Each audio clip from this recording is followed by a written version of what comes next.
नमस्ते प्यारे बच्चों। तो आइए आज हम समझते हैं अध्याय 7। इसमें दिया गया है घन और घनमूल। तो इसके पहले कक्षा 7वीं में हमने वर्ग और वर्गमूल पढ़ा था। तो वर्ग और वर्गमूल में क्या था?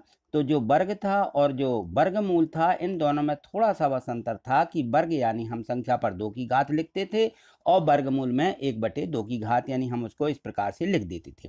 ठीक है ना। अब यहाँ आ गया है घन और घनमूल, यह हमें पढ़ना है। तो घन का मतलब होता है 3 की घात, यानी ऐसी आकृति जिसमें लंबाई चौड़ाई ऊंचाई होती हो। वर्ग में लंबाई चौड़ाई बस होती है, ठीक है ना। तो वर्ग होगा तो उसमें लंबाई और चौड़ाई दोनों बराबर रहती हैं, तो इस प्रकार की यह आकृति होती है जिसको हम वर्ग कहते हैं। अब इसके अलावा यदि हम घन की बात करते हैं तो जो घन होता है उसकी आकृति इस प्रकार से थोड़ी सी उसमें बदल जाती है। लंबाई होती है, चौड़ाई होती है और इसमें जो है ऊंचाई भी आ जाती है। तो ये इस प्रकार की आकृति हमारी घन कहलाती है। तो हम यदि इसको इस प्रकार से ऐसा ऐसा जोड़ देते हैं तो ये आकृति हमारी घन की बन जाती है। तो ये देखिए, ये होता है घन, ठीक है ना। और ये होता है हमारा वर्ग। तो इसी प्रकार से घन और घनमूल में बस थोड़ा सा अंतर है। यहाँ हम वर्गमूल में इस प्रकार की जो है चिन्ह बना देते हैं और यहाँ पर 3 ऐसा लिख देते हैं, यानी 1/3 की घात कहलाती है। और वर्गमूल में 1/2 की घात कहलाती है, जिसको हम इस चिन्ह के द्वारा प्रदर्शित करते हैं। बस इतना ही समझें। और यहाँ देखें तो प्रश्न जो दिया गया है इसमें है कि निम्नलिखित संख्याओं के घन ज्ञात कीजिए। घन यानी होता है 3 की घात, ठीक है ना। तो यहाँ देखो 15 लिखा हुआ था, संख्या में दी गई थी 15। 15 पर 3 की घात है, तो हम इस प्रकार से लिख देंगे और इसका विस्तार कर देंगे कि 15 पर 3 की घात है, यानी 15 का 3 बार गुणा लिख देना है कि 15 गुणित 15 गुणित 15। अब हम इनका गुणा कर लेंगे, तो 15 का 15 में गुणा करिए। 15 15 में 225 होते हैं, सीधा गुणा भी लिख सकते हैं, या 15 का एक एक करके गुणा करें तो 225 ही आएगा। फिर से 15 का गुणा 225 में करते हैं तो 15 पंचे 75 हो जाएंगे और 15 दूनी 30, 7 37, हासिल 3 मिलेंगी और 15 दूनी 30 और 3 33। तो ये आ जाएगा 3375। ये हो जाता है हमें इस संख्या का घन प्राप्त, ठीक है ना। तो इस प्रकार से हमें संख्या का घन लिखना है। चलिए यहाँ अगला प्रश्न देखिए। अब यहाँ देखिए, इसमें बात दिया गया है इसी का कि 26 का घन ज्ञात कीजिए। तो 26 पर 3 की घात लगा देना है और 26 का 3 बार इस प्रकार से विस्तार लिख देना कि 26 गुणित 26 गुणित 26, ठीक है ना। और 26 का 26 में गुणा करिए। तो 26 का 26 में आप जैसे गुणा करते हो पहले इकाई का अंक कर लेना। यदि हम 26 का पहाड़ा नहीं आता है तो हम पहले 6 का पहाड़ा पढ़ करके 26 में गुणा कर लेंगे। 6 छक्के 36 हो जाएंगे और 6 दूनी 12, 12 और 3 15। अब हम 2 का गुणा करेंगे तो दहाई का गुणा करेंगे, इकाई छोड़ के। 6 दूनी 12 और 2 दूनी 4 और 1 यहाँ आ जाएगा 5, ठीक है ना। तो कितना आ जाएगा? ये आ जाएगा 676, ठीक है ना। ये 676 हो जाएंगे। अब हमें इसमें 26 का गुणा करना है, तो फिर से आप इकाई का गुणा करेंगे, फिर दहाई का गुणा, तो हमें उत्तर मिल जाएगा 17576, ठीक है ना। ये 26 का घन प्राप्त हो गया। अब पढ़िए प्रश्न 2। किसी घन की एक भुजा की लंबाई 13 मीटर है, एक भुजा, तो उस घन का आयतन ज्ञात कीजिए। अब देखिए घन दिया गया है जिसमें लंबाई चौड़ाई और ऊंचाई होती है ना। तो इसकी लंबाई चौड़ाई ऊंचाई बराबर रहेगी। तो हमें यहाँ एक भुजा बस दी गई है, बाकी 2 भुजाएं नहीं दी गई। तो हम क्या करते हैं, यहाँ पे सीधे घन का आयतन लिखते हैं कि घन के आयतन का जो सूत्र होता है, यहाँ लिख देंगे कि भुजा दी गई है 15 सेंटीमीटर की और घन का आयतन का सूत्र जो होता है ये होता है भुजा का घन, यानी भुजा पर 3 की घात लगा दें तो ये हो जाता है घन का आयतन, ठीक है। यहाँ पे भुजा दी गई है 15, भुजा की जगह 15 लिख दीजिए और 15 का 3 बार गुणा करके विस्तार लिखिए। 15 का 15 में गुणा करेंगे 225 और इस 15 का और गुणा कर देंगे तो आ जाएगा 3375 और लिखेंगे घन मीटर, ठीक है ना। मीटर में दिया गया है तो आयतन को हमेशा घन में लिखा जाता है, तो यहाँ हम घन मीटर लिख देंगे। चलिए अगला प्रश्न देखिए। यहाँ देखिए प्रश्न 3 दिया है कि वह छोटी से छोटी संख्या ज्ञात कीजिए। वह सबसे छोटी संख्या जिससे 1080 को गुणा करने पर वह एक पूर्ण घन संख्या बन जाएगी। तो 1080 जो है अभी पूर्ण घन संख्या नहीं है, तो 1080 को किससे गुणा किया जाए? वो छोटी यानी गुणा तो कई संख्याओं से कर सकते हैं, लेकिन वह संख्या बस से गुणा करें जिससे कि ये पूर्ण घन बन जाए। तो यहाँ देखें सबसे पहले हम 1080 के गुणनखंड तोड़ लेंगे। तो 1080 के अभाज्य गुणनखंड इस प्रकार से तोड़ेंगे, 1080 लिख करके यहाँ पर फिर हम 2 का भाग देंगे। 2 2 का भाग जब तक जाएगा देते जाएंगे। इसके बाद आगे देखेंगे किसका भाग जा रहा है, तो 3 का भाग जाएगा।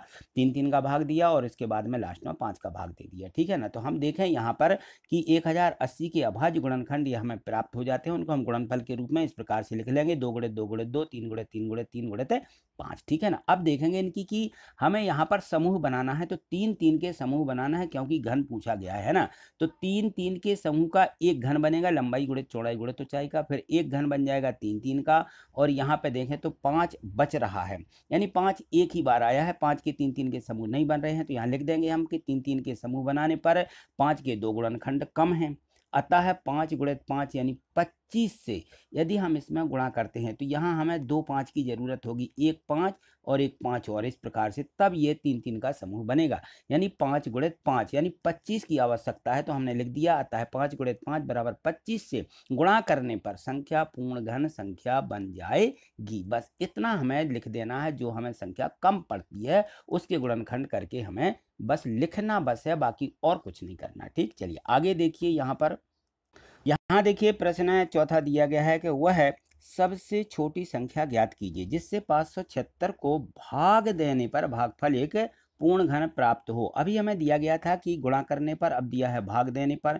तो अभी हमें संख्या कम पड़ रही थी, अब यदि संख्या अधिक होगी तो हम क्या करेंगे, भाग दे देंगे। तो यहाँ देखते हैं हम 576 के अभाज्य गुणनखंड, ये लिखा है यहाँ पे 576, और 576 के अभाज्य गुणनखंड के लिए हम शुरू करते हैं यहाँ से, 2 2 का भाग देते जाएंगे जब तक जाएगा, इसके बाद देखिए 3 3 का, तो ये हमारे अभाज्य गुणनखंड प्राप्त होंगे, और यहाँ इस प्रकार से लिख देंगे 576 और 2 गुणे 2 गुणे 2 के इस प्रकार से समूह बनाएंगे 2 2 के, तो 2 2 के यहाँ पे 2 समूह बन रहे हैं, 3 3 के समूह बने 2 2 के, तो यहाँ पे जोड़े देखेंगे हम, 2 का 3 का एक समूह बन जाएगा, और 2 2 का 3 का एक समूह, 2 समूह बन गए। और यहाँ पे देखें 3 गुणे 3, अब यहाँ 3 गुणे 3 अधिक है इस संख्या में, यदि हमें दिया होता कि किससे गुणा करें तो हम एक 3 का और गुणा कर देते, यहाँ पे एक 3 का और गुणा कर देते, लेकिन हमें गुणा नहीं करना है, हमें भाग देना है, तो ये संख्या अधिक है 3 गुणे 3, तो हम यहाँ लिख देंगे कि 3 3 के समूह बनाने पर 3 गुणे 3 यानी 9 अधिक है, अतः संख्या में 9 से भाग देने पर वह पूर्ण घन संख्या बन जाएगी। बस, तो हमें यहाँ पे इतना लिखना बस है। तो इस प्रकार से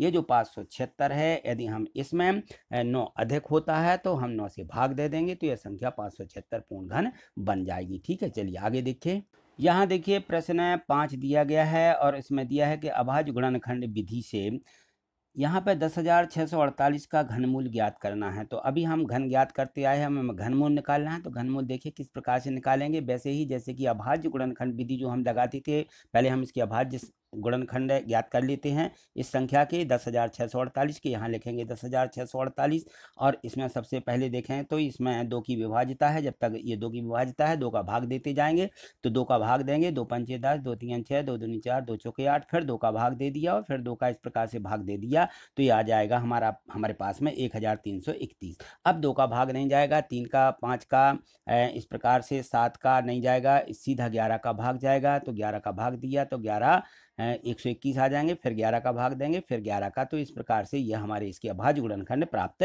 हो जाते हैं 10,648 के। तो 10,648 यहाँ पे लिख करके इस प्रकार से हमें घनमूल के रूप में लिखना है, क्योंकि ये घनमूल दिया गया है, तो घनमूल पर इस प्रकार से वर्गमूल का निशान बना करके यहाँ पे 3 लिख देना है, ये घनमूल है। और यहाँ देखेंगे 10,648 के जो हमारे अभाज्य गुणनखंड प्राप्त हुए, इनको हम लिखेंगे 2 गुणे 2 गुणे 2 और 11 गुणे 11 गुणे 11। अब हम देखेंगे इनके 3 3 के समूह बनाएंगे, तो 2 2 के जो गुणांक हैं ये भी एक तर्क बन रहा है, यानी 3 का समूह बना, और 11 11 के भी एक 3 का एक समूह बन गया 11 में, तो इस 2 में से 1 निकाल लेंगे और 11 में से 11 निकाल लेंगे, तो हमारे यह जो घनमूल था, घनमूल से ये बाहर संख्या आ जाती है 2 गुणे 11, यानी 11 दूनी 22, तो ये है 10,648 का घनमूल 22 होगा। इस प्रकार से हमें अभाज्य गुणनखंड विधि से घनमूल निकालना है, क्योंकि अब ये दूसरी विधि इसकी एक और होती है अभाज्य गुणनखंड के अलावा, भाग विधि, और भाग विधि हम आगे देखेंगे यदि दी होगी तो। चलिए अगला प्रश्न देखिए, यहाँ देखिए प्रश्न 6वां दिया गया है कि सोनल प्लास्टिशियन का एक घनाभ बनाती है। सोनम जो है प्लास्टिक का एक घनाभ बनाती है, घन नहीं घनाभ, जिसकी लंबाई चौड़ाई ऊंचाई दी गई है यहाँ पे, यानी उसकी भुजाएं दी गई हैं, ये 15 सेंटीमीटर, 30 सेंटीमीटर और 15 सेंटीमीटर हैं।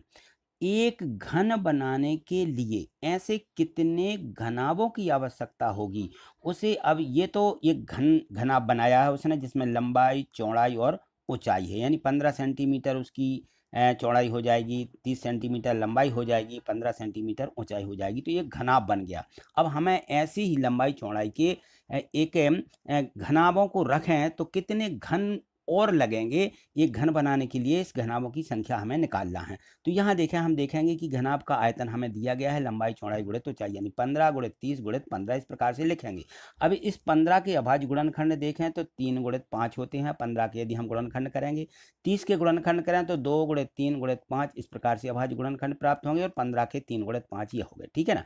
अब यहाँ देखिए, हम देखें कि यहाँ पे जो है क्रम से इनको लिखें कि 2 गुणित, अब 2 का और समूह नहीं है, दूसरी और संख्या नहीं है, 3 3 के देखें, 3 गुणित 3 गुणित 3, ये 3 बार आया है, तो इनको हम यहाँ पे लिख लेंगे। और यहाँ पे देखें 5 गुणित 5 गुणित 5, ये भी हमें 3 बार मिल गया यहाँ पे। तो ये हमें जो है घनाभ दिया गया था, घनाभ के अभाज्य गुणनखंड हमने निकाले। और यहाँ पे देखें कि हमें घन बनाने के लिए लंबाई चौड़ाई ऊंचाई बराबर संख्या चाहिए पड़ती है। तो एक घन तो 3 का ये बन जाएगा, एक घन यहाँ पे 5 गुणित 5 गुणित 5 का ये बन जाएगा। अब ये 2 संख्या बच रही है, तो 2 के लिए हमें कितने और 2 की आवश्यकता होगी? यहाँ पे हमें 2 की और आवश्यकता होगी, यानी यहाँ पे 4 की आवश्यकता होगी, 2 दूनी 4, तब हमारा 2 का एक घन और बनेगा। तो हम यहाँ लिख देंगे कि क्योंकि अभाज्य गुणनखंडों में 2 एक ही बार आया है, इसलिए 2 गुणित 2 यानी 4 की आवश्यकता है, या 4 की आवश्यकता होगी। अतः घन बनाने के लिए ऐसे 4 घनाभों की आवश्यकता होगी। यदि हम इसी प्रकार के हम घनाभ बना करके हम गिनती करेंगे कि एक पूर्ण घन बने, तो हमें 4 घनाभ हम जोड़ेंगे तो एक घन बन जाएगा। तो इस प्रकार से इसमें 4 घनाभों की आवश्यकता होगी, ठीक है। चलिए अगला प्रश्न देखिए। यहाँ देखिए प्रश्न 7 दिया है कि किसी घनाभाकार डिब्बे का आयतन 512 घन सेंटीमीटर है। तो डिब्बे की एक भुजा की माप ज्ञात कीजिए, क्योंकि हमें यहाँ पे देखें तो घनाभाकार जो डिब्बा है उसका आयतन दिया गया है, और जो आयतन होता है, आयतन का सूत्र होता है कि घन का आयतन जो है हम लिखें यहाँ पे तो भुजा का घन, इस प्रकार से हम लिखते हैं। और हमें भुजा दी होती है तो हम भुजा की जगह लिख देते हैं, लेकिन हमें आयतन दिया है तो आयतन दिया 512, तो हम आयतन की जगह पे 512 लिखेंगे, यहाँ लिखेंगे भुजा का घन। यहाँ घन दिया गया है तो हम 512 का घनमूल निकालेंगे, यानी 512 के अभाज्य गुणनखंड तोड़ लेंगे।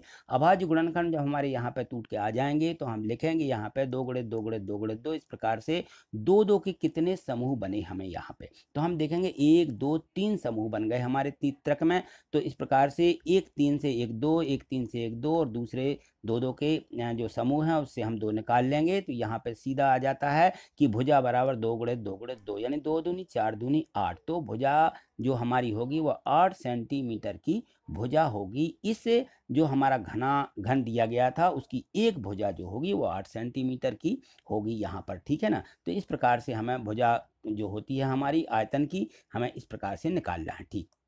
यहाँ देखें प्रश्न 8 दिया गया है कि मान ज्ञात कीजिए।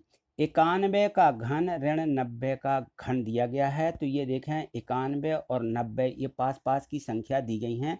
तो यहाँ पे देखें 91 और 90 का घन किस प्रकार से हमें निकालना है। हम एक प्रतिरूप यानी एक पैटर्न की तरफ चलते हैं। ये पैटर्न दिया रहता है, पैटर्न आपको थोड़ा सा याद करना होगा। तो यहाँ प्रतिरूप को देखें यानी पैटर्न को देखें, तो यहाँ इस पैटर्न को थोड़ा सा आप समझ लें कि 2 का घन ऋण 1 का घन क्या होता है, 1 धन 2 गुणित 1 गुणित 3। तो यहाँ देखें कि जो हमें संख्या क्रम से आ रही है 2 और 1 में, तो 2 और 1 का तो गुणा है, 1 इसमें जोड़ना है और 3 का बस गुणा करना, क्योंकि घन है। तो घन का हम सभी में इस प्रकार से इस पैटर्न को देखते हुए यहाँ पे आगे चलें कि 2 का घन ऋण 3 का घन ऋण 2 का घन, यानी एक बड़ी संख्या उसके पास की एक छोटी संख्या उसी के साथ की लेते हैं हम, मानी उसके क्रम से। तो यहाँ पे घन देखें तो 1 धन 3 गुणित 2 गुणित 3, यानी इसका जो हम घन निकालें और 2 का घन घटाएं तो हमें जो संख्या प्राप्त होगी वो इस प्रकार की संख्या प्राप्त होती है, और उसका उत्तर बिल्कुल यहाँ से सही निकल के आता है। तो यहाँ देखें ये बढ़ते क्रम में दिया गया है पैटर्न कि यदि हम 4 का घन करें और 3 का घन करें तो हमें बिल्कुल वैसा ही लिखना है। देखिए यहाँ पे 1 जोड़ेंगे, 4 और 3 का गुणा करेंगे, और घन है तो घन का भी यहाँ साथ में गुणा करते जाएंगे, सभी में 3 3 का। तो हम यहाँ इस पैटर्न इसको ले जाएं पैटर्न पर कि हमें यहाँ पे 4 की जगह पे हम यदि 91 लिख देते हैं कि 91 का घन और ऋण 90 का घन, ठीक है ना, 90 का घन।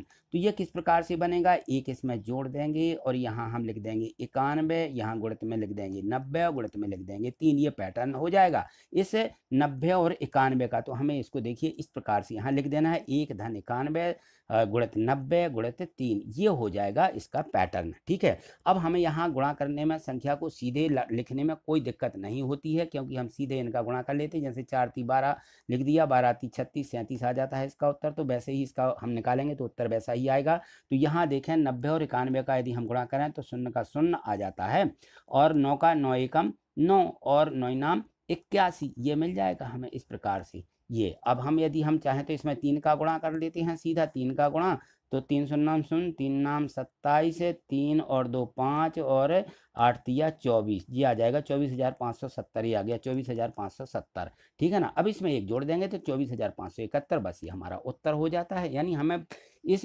91 का 3 बार गुणा नहीं करना है और 90 का 3 बार गुणा नहीं करना है, फिर इनको घटाएंगे तो बहुत बड़ी संख्या हो जाती है। तो इसी प्रकार से हमें इस पैटर्न के माध्यम से इस संख्या को समझना है। इस पैटर्न को बस याद रखना ध्यान में कि हम पैटर्न किस प्रकार से इस संख्या को लिख सकते हैं। कोई भी संख्या इस प्रकार से आती है तो हमें इस पैटर्न के माध्यम से उन संख्याओं का गुणा कर लेना है। ठीक है, चलिए अगला प्रश्न देखिए। यहाँ देखिए प्रश्न 9 दिया गया है कि संख्या 3375 का अभाज्य गुणनखंड विधि से घनमूल ज्ञात कीजिए। तो 3375 के पहले हमें अभाज्य गुणनखंड, इस प्रकार से हमें गुणनखंड निकाल लेना है। 3375 लिख के हम देखेंगे यहाँ पर विभाज्यता किसकी है, तो यहाँ इकाई में 5 है तो 5 का तो जाएगा ही, लेकिन इसके पहले ही हम जोड़ करके देखें तो 3 की विभाज्यता भी इसमें लागू होती है। तो 3 3 का भाग देते जाएंगे जब तक 3 का भाग जाएगा। 3 की विभाज्यता जब तक होती जाएगी तब तक हम 3 का भाग देंगे।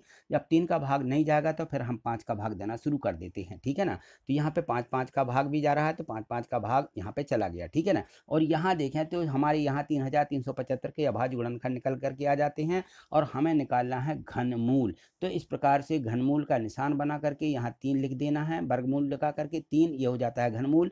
और यहाँ घनमूल में हम 3375 के अभाज्य जो गुणनखंड हमारे निकले हैं ये हम लिखेंगे 3 गुणे 3 गुणे 3 और 5 गुणे 5 गुणे 5। ठीक है ना। अब इस तर्क में से 3 3 के तर्क में से 5 5 के तर्क में से हम एक एक यहाँ पे निकाल लेते हैं, बस हमारा यह घनमूल निकल आता है। यहाँ से एक जोड़ा 3 का, इस 5 के एक जोड़े में से एक 5, 3 5 15, और इस प्रकार से 15 हमारा उत्तर इसका घनमूल निकल के आता है। यानी 15 का जो घन है वह 3375 है, यानी 3375 का घनमूल 15 है। ठीक है, तो इस प्रकार से संख्या लिखनी है। चलिए अगला प्रश्न देखिए। यहाँ देखिए प्रश्न है 10 दिया गया है कि क्या 1188 एक पूर्ण घन है, यह हमें बताना है। यदि नहीं तो किस सबसे छोटी प्राकृत संख्या से 1188 को भाग दिया जाए कि भागफल एक पूर्ण घन प्राप्त हो जाए। तो हमें यहाँ भाग देना है। यदि मान लीजिए पूर्ण घन नहीं है तो भाग देना है, पूर्ण घन है तो हमें बताना है कि क्या एक पूर्ण घन है। यहाँ देखिए 1188, अब 1188 को कैसे पता करें कि ये पूर्ण घन है, तो हम क्या करते हैं अभाज्य गुणनखंड विधि से इसके अभाज्य गुणनखंड निकालते हैं। यहाँ देखो 1188 में हम सबसे पहले 2 का भाग देंगे, तो 2 का भाग लगाते जाएंगे, फिर इसके बाद 3 का गया, फिर 11 का गया। ठीक है ना। तो यहाँ देखें हमें 1188 के अभाज्य गुणनखंड प्राप्त हुए 2 गुणे 2, 3 गुणे 3 गुणे 3 गुणे 11। तो यहाँ हम इनको लिख देंगे इस प्रकार से। तो यहाँ देखें हम कि यदि हम चाहें कि एक घन है तो हम लिख देंगे इसको कि एक पूर्ण घन नहीं है, क्योंकि यहाँ पे 2 2 के एक समूह कम है, यानी एक संख्या कम है, और यहाँ पे 11 अकेला आया है यहाँ पे, यानी एक अकेला 11 है, 2 11 और आवश्यकता है, तो ये पूर्ण घन नहीं हो सकती। एक 3 3 का समूह बन रहा है। ठीक है ना। यहाँ हम लिखेंगे कि 2 और 11 3 3 के समूह में नहीं है या नहीं आ रहे हैं, अतः 1188 पूर्ण घन नहीं है। पहली बात तो यह है कि यह पूर्ण घन संख्या नहीं है, और नहीं है क्यों नहीं है, तो ये हमें यहाँ अभाज्य गुणनखंड विधि के माध्यम से लिख देना है कि यह पूर्ण घन नहीं है। और इसके बाद हम लिखें कि किस छोटी से संख्या से भाग दिया जाए, जो संख्या अधिक है उससे भाग दिया जाए। तो यहाँ देखें 2 गुणे 2 अधिक हैं और 11 भी इसमें अधिक हैं, तो यहाँ पे हम लिख देंगे कि अतः संख्या में 2 गुणित 2 और गुणित 11, यानी 2 दूनी 4 और 11 चौकी 44। तो इस संख्या में 44 से भाग देने पर वह संख्या क्या होगी, पूर्ण घन संख्या प्राप्त हो जाएगी। ठीक है, चाहो तो यहाँ नीचे लिख सकते हो इस प्रकार से। इसलिए 1188 भागे 44 और बराबर हम 44 का भाग देते हैं तो ये मिल जाता है हमें 27, और 27 जो है एक पूर्ण घन प्राप्त है। इस प्रकार से संख्या प्राप्त हो जाएगी कि ये 3 का घन है, 27 3 का घन है। इस प्रकार से ये पूर्ण घन हमें प्राप्त हो जाती है। हालांकि इसको लिखने की आवश्यकता नहीं है, मात्र यहाँ तक लिख दें कि इसमें 44 से भाग देने पर वह पूर्ण घन प्राप्त होगी, बस इतना लिख देना है। आगे देखें यहाँ पे 3 का घन, 4 का घन, धन 6 का घन लिखा हुआ है। ये जो प्रश्न है, ये प्रश्न 10वां, ये इस बार अलग से आ गया है। ये पिछले बार था, यहाँ पे 3 का घन, धन 4 का घन, धन 6 का घन, यानी ये प्रश्न है। चाहे तो हम इसको ऐसा लिख सकते हैं कि ये हमारा आ है और ये बा है, और बा में ये दिया गया था पिछली बार की गणित में कि मान ज्ञात कीजिए। यहाँ लिखा नहीं है, मान ज्ञात ज्ञात कीजिए, ऐसा आप अपनी किताब में लिख लीजिए। ये अलग से यहाँ पे नहीं लिखा गया है, यानी हमें 3 का घन धन 4 का घन धन 6 के घन का मान ज्ञात करना है। तो यहाँ हम इस प्रकार से इनका मान ज्ञात कर दें। 3 का घन धन 4 का घन धन 6 का घन को इस प्रकार लिखेंगे, 3 का 3 बार गुणा लिखना है, 4 का भी हमें 3 बार गुणा लिख देना, धन लिख के, धन 4 गुणे 4 गुणे 4, और यहाँ पे धन लगाना है, सॉरी धन लगाना है यहाँ पे, 6 गुणे 6 गुणे 6 इस प्रकार से लिख देंगे। तो यहाँ गुणा करें, 3 तिरका 9 30 27 आ जाएंगे, 4 चौके 16 16 चौके 64, यहाँ 64 लिख देंगे, 6 6 का 36 और 36 में 6 का गुणा करें तो 216, तो ये हो जाएगा 216, और इन सबको हम जोड़ देते हैं तो उत्तर हमें मिल जाता है 307। बस ये हमें इसमें करना था अलग से, ये इस प्रकार से प्रश्न दिया गया था इसमें, जो कि समझ में नहीं आ रहा कि इसमें क्या करना है। ठीक है, तो ये पिछले बार की जो गणित थी, एट ग्रेड बुक थी, उसमें ये दिया गया था। तो आज इतना ही, मिलते हैं अगली वीडियो के माध्यम से। मुझे पूर्ण विश्वास है कि जो प्रश्न 1 से 10 तक दिए गए थे, ये सब आपकी समझ में आ गए होंगे। यदि आपको कहीं कोई डाउट लगता है तो आप कमेंट्स जरूर करिएगा, और प्रत्येक वीडियो को लाइक और शेयर अवश्य करिए। ठीक है ना, वीडियो को आप लाइक कर देते हैं तो मुझे विश्वास होता है कि आप इन प्रश्नों को अच्छे से समझ रहे हैं। ठीक है, थैंक यू, धन्यवाद।